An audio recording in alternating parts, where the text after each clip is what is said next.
Instructions. You will hear a number of different recordings, and you will have to answer questions on what you hear. There will be time for you to read the instructions and questions, and you will have a chance to check your work. All the recordings will be played once only. The test is in 4 sections. Write all of your answers in the listening question booklet.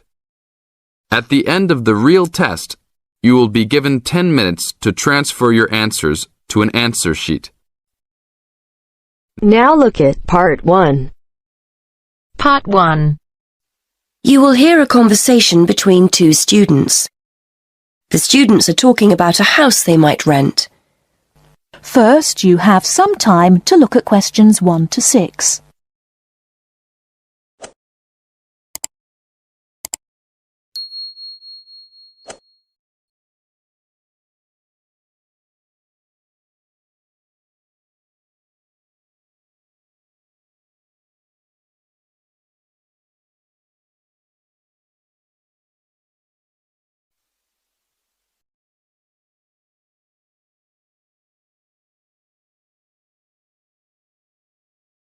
Now listen carefully and answer questions 1 to 6.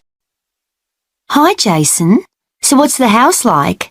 I hope it's as good as the advert made out. It's okay. I think I finally found something we'll both like at last. Brilliant. So what's it like? Well, it's within walking distance of uni. It's in a residential area. There aren't many students living there, but it's easy to get onto campus. And the city centre is only a bus ride away. Okay, that's a good start. But what's it like inside? To be honest, when I saw the advert, I didn't think it would be big enough for the 3 of us. The rent's not exactly cheap for the area. So come on, is it worth it? Well, it's got 3 bedrooms and a nice living room, so we'll all have our own space to work and somewhere to sit together. It's clean and there's no need to decorate. I'm sure your mum and dad would be happy with it, if that's anything to go by. Okay, that sounds promising. And the landlady was really nice. She's not one of those people with a lot of properties. In fact, this is the only one she has, so she really looks after it. Her daughter was a student and stayed there last year, apparently.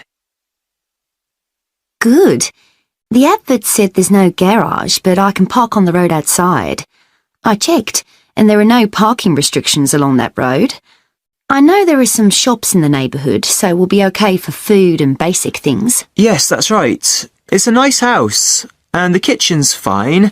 I suppose it's not exactly modern, but it's clean and functional. All the things you need, washing machine, cooker. There's no garden, which is a shame, so nowhere to sit in the summer. But there's Wi-Fi, so all in all, I'm happy with it. Before you hear the rest of the conversation, you have some time to look at questions 7 to 10.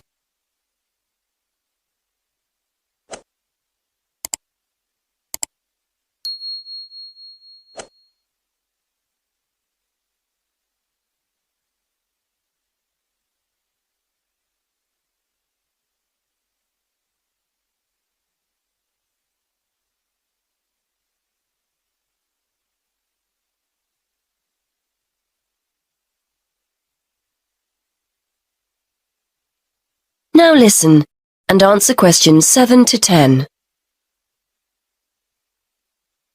Right then, I think we've cracked it. I'd like to see it myself before we sign anything. I might pop along later to have a look.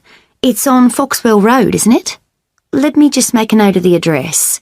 That's Foxwell Road. Is that right? Yes, that's right. Number 94. I'll come along with you for another look. So you know what the rent is, don't you? £430 a month.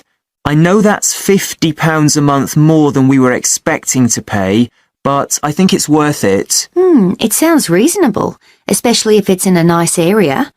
And we need to pay a deposit as well, don't we? According to the ad, that's 1 month rent in advance. Yes, that's right. That's normal when you rent, so I was expecting it. You'd better give the landlady a ring if we want to have a look round. Why not give her a call and see if she's free later? Okay, good idea. What's her number? It's a mobile number, 01764 445 328. Right, I'll phone her now. Hopefully she'll be free and we can go over there this evening. That is the end of part 1. You now have half a minute to check your answers.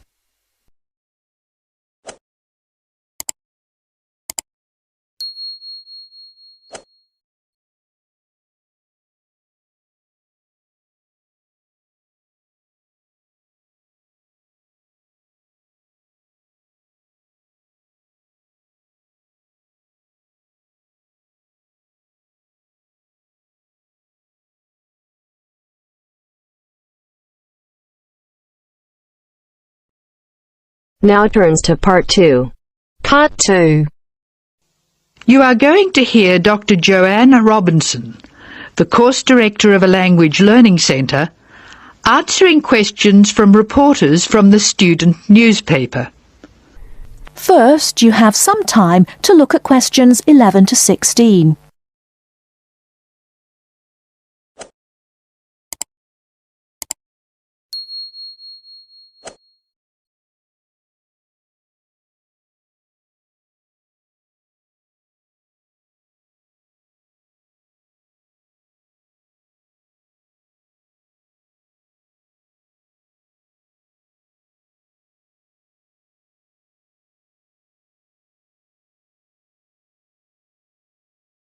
Now, listen carefully and answer questions 11 to 16. Welcome to the Language Learning Center. I'm Joanne Robinson. You must be the reporters from the Examiner. Please come in and sit down. Hello, Dr. Robinson. Yes, we're from the Examiner. I'm Cheryl Perkins and this is Don Klim. May I start with a question? Did this college really start with Brazilian students? It did.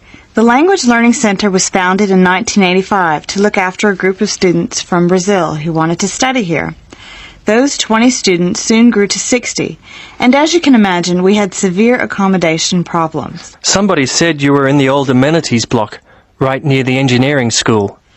They have a good memory. Yes, we were there because the university hadn't believed we would expand so quickly. The problem wasn't solved until we moved into these new premises in Bancroft House in 1987. When did you start taking students from other countries? About 1990. We now have students from 13 different countries enrolled, and we expect a large group from Turkey next month. Yes, we've noticed a lot more advertisements for Turkish restaurants in our advertising section. Well, 40% of our students come from Turkey, by far the largest single national group, and I believe there's been an influx to the rest of the university. There are a lot of Turkish students studying hospitality. Do you offer anything special to the students? Yes, we do. There are several things which make us rather different from other language schools. English is certainly not restricted to English for academic purposes here. Sometimes we have extra classes for students who have particular courses in mind. And we have just said goodbye to a group of 30 Indonesian students who were preparing for a university course in agriculture. They came to us for English for farming, and they were with us for a long time. We miss them. How long do students usually stay at the Language Learning Center? It varies, so I'll talk about the average. Most of our courses last for 5 weeks, but to make any real progress, a student needs to be here for at least 3 terms. That's 15 weeks. The students do better if they have a little time to settle in at the beginning of the course, and we offer an orientation course that lasts a week. Most students take it. It helps them to settle down, and it gives us plenty of time to test them and place them at the right level. How many people are in each class? We sometimes go up to 18, but our average class size is 14 students, and some classes have as few as 7 participants. It depends on the needs of the group. You were saying that you miss your students when they go. How do you attract students? I mean, how do they hear about the Language Learning Center in the first place? We're included in the university advertising and marketing, and we have our own website. The thing which works best for us, though, is word of mouth. Students who leave us often send us their friends. In fact, a student who arrived today was carrying a photograph for me of a former student and his baby. It sounds like a nice place to be. It is. A lot of our students make lasting friendships while they're here. Before you hear the rest of the talk, you have some time to look at questions 17 to 20.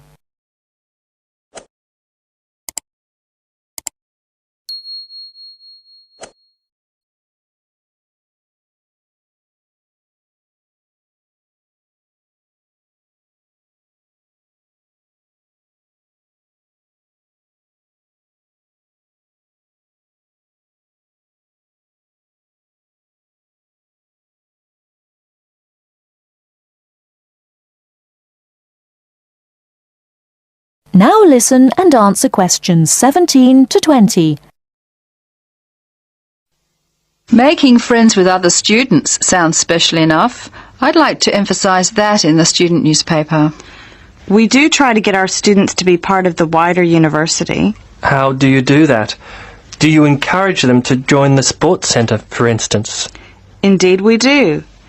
The Sports Center is always looking for active participants, particularly in soccer. Oh, and something else. You might like to mention that we don't teach just English here. I mean, we're a language center, not an English language center. You may learn Spanish, Mandarin, and Russian here, and we can sometimes offer other languages.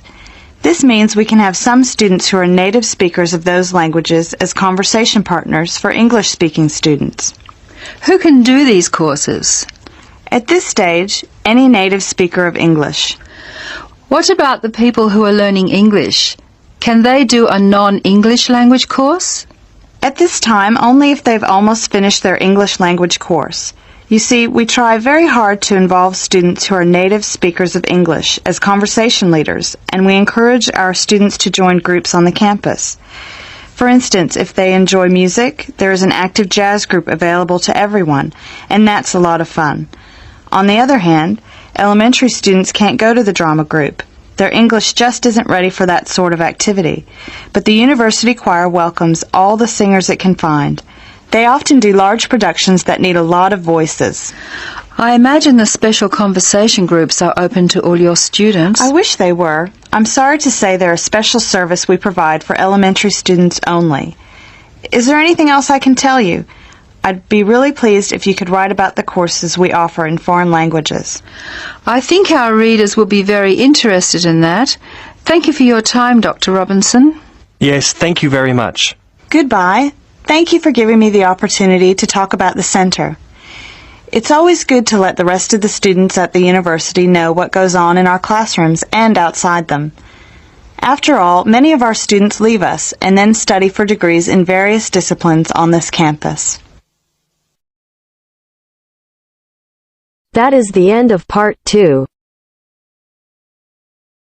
You now have half a minute to check your answers.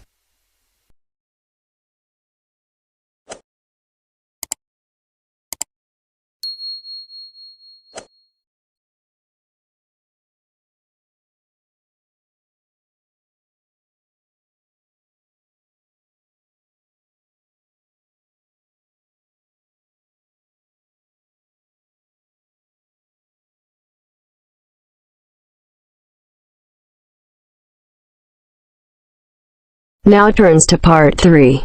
Part 3. We'll hear a talk given by a lecturer to a group of civil engineering students on the reed bed system for sewage treatment. First, you have some time to look at questions 21 to 24.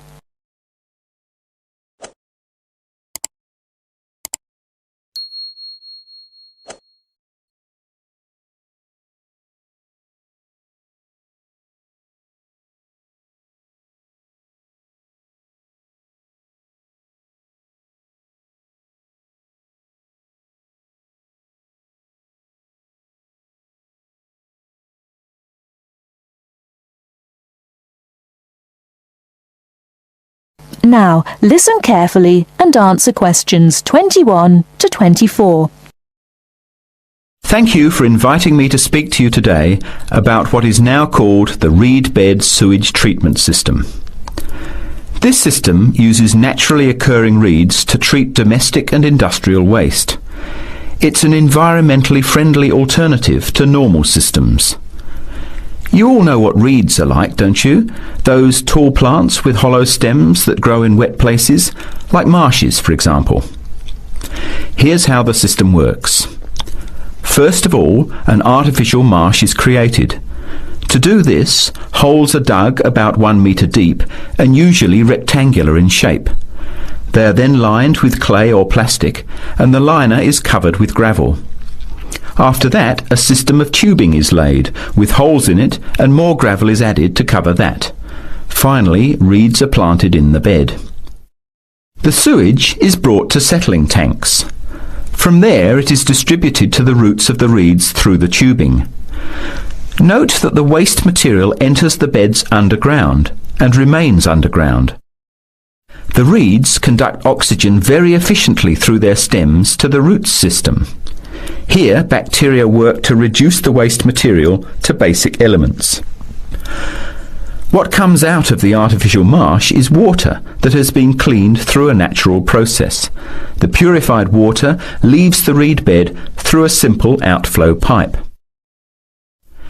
The water that comes out has to be tested. Sometimes it's held in a pond until it evaporates or soaks into the ground. Sometimes, after testing, the water is discharged directly into streams and rivers. Before you hear the rest of the talk, you have some time to look at questions 25 to 30.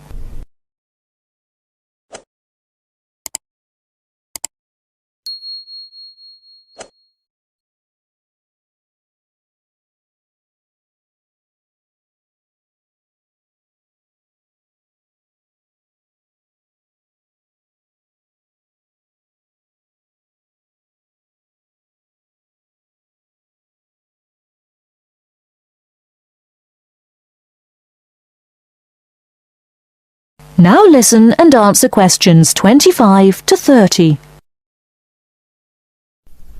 The reed bed system originated in Germany in the 1970s, and installations have been built in a number of countries throughout the world.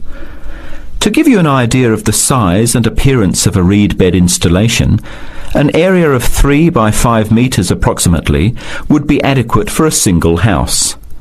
It would look like a pond overgrown with reeds. There are cities with 150,000 people in Germany whose entire sewage treatment requirements are served by reed bed installations which extend for 10 to 20 hectares. There are two wonderful environmental advantages. First of all, reed bed systems are natural composters. As time passes, high-grade soil builds up in the beds. The soil can be removed and used for agricultural purposes. Soil produced from waste containing heavy metals would of course have to be tested and the toxic material removed by chemical processes. An additional advantage is that the reed bed can function exactly as a marsh, providing a healthy natural home or habitat for waterfowl and other birds, insects, reptiles and mammals. But there are practical advantages to a reed bed system over existing sewage treatment plants as well. At all levels, the cost is lower than for normal systems. Labour costs are a fraction of the costs of a conventional system. Typically, a large-scale reed bed installation will cost 10% less than a mechanical system. They require little maintenance, and unlike mechanical systems, the efficiency of reed beds increases over time. But before we go any further, you must have some questions. Maybe this sounds too good to be true. That's exactly what I wanted to ask. If these systems have so many benefits, why aren't they more popular? Why don't we see them everywhere? As I said, the technology is now almost 40 years old. Demonstration projects of all types have been built and monitored and are slowly convincing regulators of the advantages of the system. But you have to understand that regulating authorities are by nature conservative and resist change. Typically, there's a lot of opposition to these systems by manufacturers and by everyone involved in maintaining the conventional systems. Reed bed systems require fewer staff to operate, so there would be a decline in the workforce. Therefore, unions would resist the change as well. What happens to reed beds in winter? Does the efficiency decrease? The above-ground part of the plants die back in cold weather, but the roots remain alive and active, and the system continues to work just as effectively in winter. As soon as the weather warms up, new reeds appear and grow quickly. Is there a problem with mosquitoes in these ponds? Well, they're not exactly ponds with standing water. The beds look more like a field covered with long grass. The soil is moist, but not like a swamp, so there would be no more mosquitoes than in any other field. Remember, the effluent enters the beds underground and remains underground. OK, let's get into some of the technical details now, and I'll answer questions as they come up. That is the end of part 3. You now have half a minute to check your answers.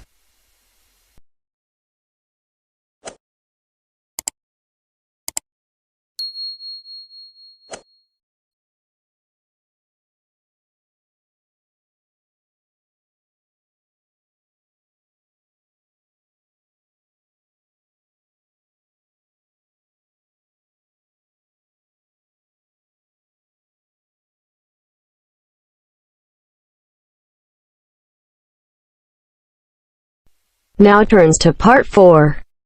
Part 4.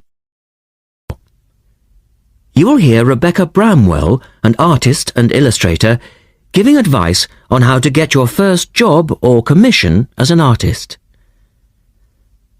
First, you have some time to look at questions 31 to 35.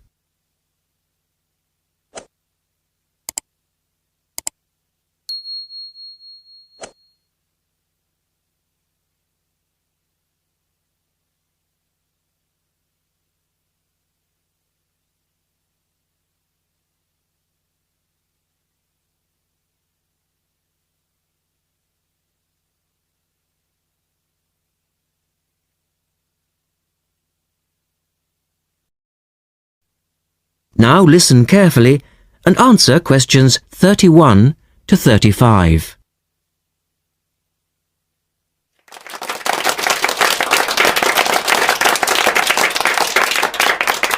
I'd like to introduce Rebecca Bramwell, an artist and illustrator who has come along today to talk to you all about getting your first job or commission as an artist.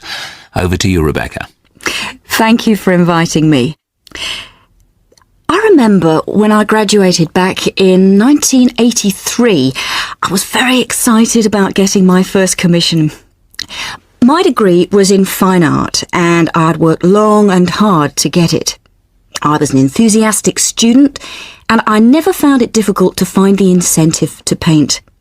I think as a student you're pushed along by fellow students and tutors and the driving force is there. However, when you leave college, you find yourself saying things like, I'll have one more cup of coffee and then I'll sit down to work. I hate to admit it, but I say it myself. Suddenly, it isn't finding the inspiration or getting the right paper that's a problem. It's you. In my view, there are a number of reasons why this happens. It's a real challenge making a decent living as a new artist. You have to find a market for your work. Often you work freelance and need to take samples or portfolios of your work from place to place. These experiences are common to a lot of professional people. But artists also have to bare their souls to the world, in a way. More than anything, they want praise. If people don't like what they create, then it can be a very emotional and upsetting experience hearing them say this.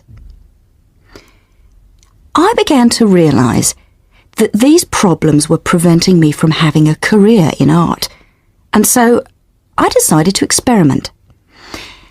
I was a painter, but I started to dabble in illustration, drawing pictures for books, cards, and this offered me the opportunity to become more emotionally detached from my work.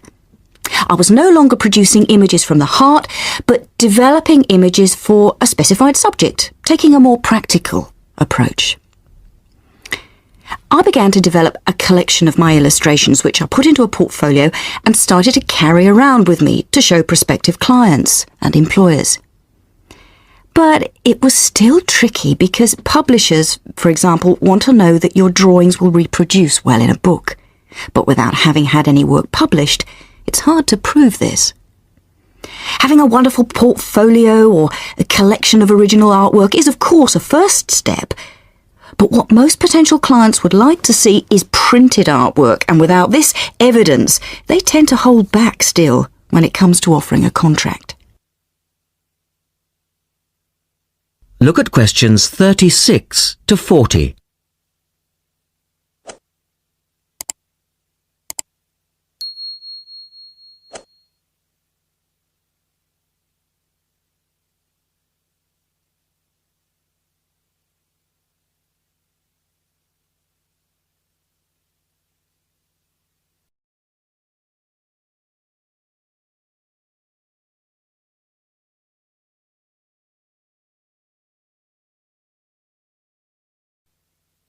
Now answer questions 36 to 40. Well, I overcame this problem in two ways. And I suppose this is my advice to you on preparing your portfolio of your best work. The first way was by submitting my work for a competition. And the one I chose was for a horoscope design and was sponsored by a top women's magazine. There are a few of these competitions each year, and they offer new illustrators an opportunity to showcase their work. The other approach I took was to design and print some mock-up pages of a book. In other words, I placed some of my illustrations next to some text in order to demonstrate how my work would look when it was printed. Perhaps I was lucky in that I had taken a degree that provided me with all-round creative skills so that I could vary my style and wasn't limited to a certain technique. Now, I think that is important. The art world and many other creative fields do try to pigeonhole people into snug boxes with an accompanying label.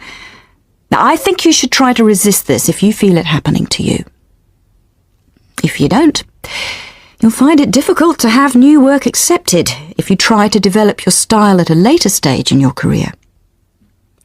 Nevertheless, when you start out, and particularly when you're going for an interview, it's important not to confuse people by having a lot of different examples in your portfolio. One remedy for this is to separate your work into distinct categories. In my case, I did this by dividing my design-inspired illustrations from my paintings.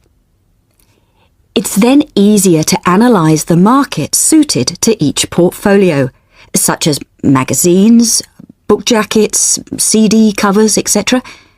Working under two names is also useful, as it clarifies the different approaches and offers a distinction between them.